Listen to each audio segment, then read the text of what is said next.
Hey, all you tinkerers out there, I've been mucking around with one of these thumper compressors, you know, for $100.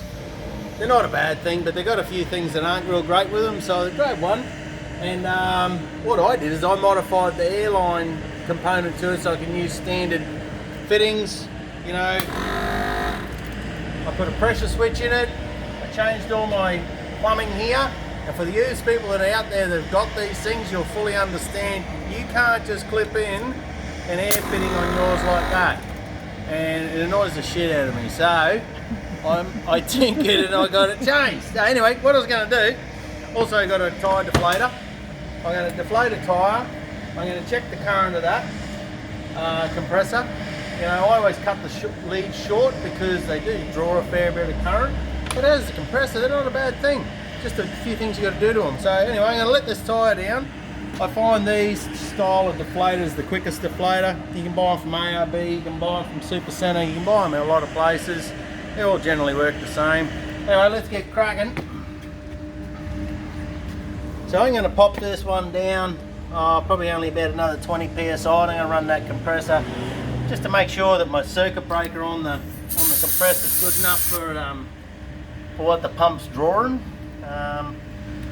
On my Scrub Master, I generally use a dedicated compressor on board, but this is just a bit of a muck around and having a bit of a play.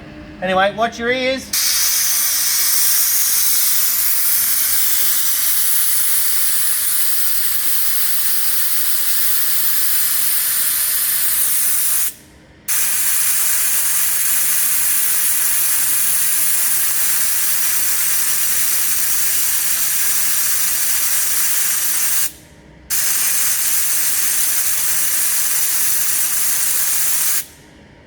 So I've got that at 40 PSI. Generally these are a 65 PSI rated tyre.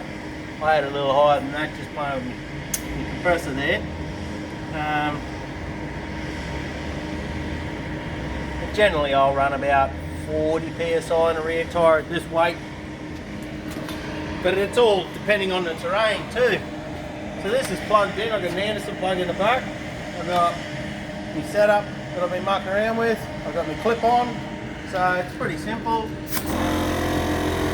On she goes. I've got a current clamp, so I want to check the current of this thing. You're drawing 38 amps, nearly 39 amps, and that's why the cheap compressors aren't as good as a good quality expensive compressor. It's all about the current, you know. But if you can live with that, they're not a bad thing. You just got to be careful. The lead gets red hot. The actual head gets red hot, just don't touch it.